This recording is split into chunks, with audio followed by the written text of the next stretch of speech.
up for my boy Bang Bear. Y'all give it up for him, man. Yeah.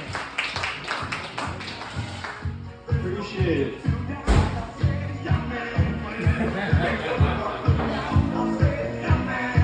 DJ sucks, that's clear. Marquis messing with me. Yeah. B, when you're up here and you're like, I'm gonna quit smoking and then spilled your liquor, that's a sign from God right there. Maybe more than one thing should be good enough for Lent. And then between Dante, Marquis, Riley, Lewis, to the storyteller, Mookie, Chris with a hot chick, and you, it's like we're having a real life version of Fat Albert, like the live show version. Just Bill Cosby in the corner, drugging drinks and stuff. You are gorgeous, by the way, for 51. My goodness, your teeth are so white and straight. I know I look like I got a mouthful of dice. Like I don't just look Amish, I also look like a spit butter. Yeah, I know. Right? Jay Riley, I was actually proud of him for about a second. I was like, oh, Jay Riley didn't come out with some fly nuts. And then no, of course not, because he's a fashionista. Notice the burgundy in the shoes matches the top. I really gotta know, what happened at home? Was your girlfriend wearing a red shirt and you come out with your red Air Jordans and your red shirt and you're like, are you wearing that? I'm gonna change. And then you went back in and you're like, okay, it's a little burgundy, it's a little off red, right? Jay Riley's a chiropractor. Have you guys ever been to a chiropractor? I used to think they weren't all they're cracked up to be, but then I went and saw one and now I stand corrected. The bill's a real pain in the neck, right? Yeah. So I was thinking, if Hitler had survived, we had 3 decades of television before the internet came out, where the 70s, 80s, and 90s, we have late night TV where you have like snap-on toupees and spray-on hair and chia pets and Girls Gone Wild and all this stuff. If Hitler had lived, like what kind of product would he have had? Would he have had like a mustache trimmer? And I'd be like, and if you buy it now, you'll get my aftershave. It's called Mein Comforter. You will love it. Order now. You will call the hotline. It's 1-800-999-9999.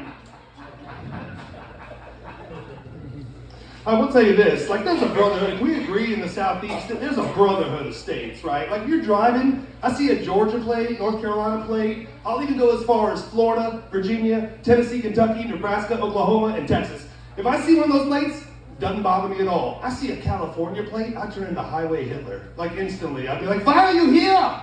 We have camps for you, they're called airports. Packen the Gucci bags, Fräulein, schnell! Thank you, Jay Riley, for being the whitest guy in here and not laughing at all at that. I appreciate it. If R. Kelly was in the next Pirates movie, it'd be called Pirates of the Cochapian, where everyone on that ship says, "Arg, me booty." I really didn't have any sets planned tonight, but I would say this. You guys all have kinks for handicapped people, and I don't know what the deal is. Like, are you hoping one day there'll be, you have something you look up that you're not going to find on the websites, where it'll be like, I'm looking for triplets that have lazy eyes. We'll call them criplets. And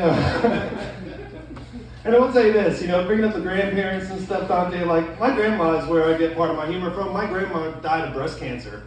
And she was going through chemo. She had a mastectomy and had one taken off. And she got tired of hospital food, so she tells my mom, she's like, will you please go down the road and get us some Chinese food?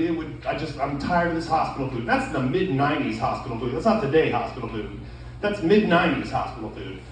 And so my mom and my grandma are eating cheese. Mind you, she's dying, all right? And so they're eating Chinese food, and my grandma, still nauseous from just having a major organ removed, she goes, you know what I would be called if I was Chinese? One hung low. Yeah, she was a funny woman. But I had some other stuff I was going to use, but I didn't even write a set for tonight. I don't remember exactly how it's going to happen. I will say this, my son is 16, and he loves to cook a lot, so much so that he got a job at a grocery store so he could steal food cheaper. And I'm kidding, he doesn't steal it, he pays his friends to do it. But, so I was like, man, we should come up with like a podcast, like keep it pure, audio only, like have cooking recipes so people can listen to them while they work and still live other life and be like, that's an interesting thing, I'm gonna try it. We'll call it OnlyPans. And my son's like, what if they want to make a casserole? I was like, you don't have to poke holes in all of my jokes. You just don't. So I'll end on this one. When I was in the 4th grade, I tied myself to a chair with my jacket. You remember the old school elementary chairs that had the holes through them, right? Chris, are you really with her? I'm just met her tonight. Oh, okay.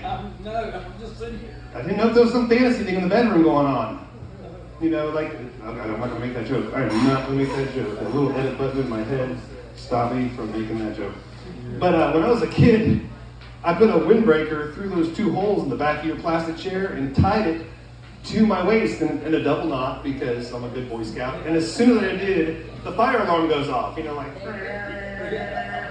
So I have to be the last one out of school walking with a chair tied to my butt. And the fire marshal's hands are too big to get it off, and a teacher with nails gets it off, and as the chair falls off, the entire elementary school out front just starts clapping, like I was a cat they'd rescued from a tree. I really didn't have anything planned for tonight, and I'm going to stop there before it gets really scary. My name is Bane Bear. I'd like to bring our host back up. Thank you for your time.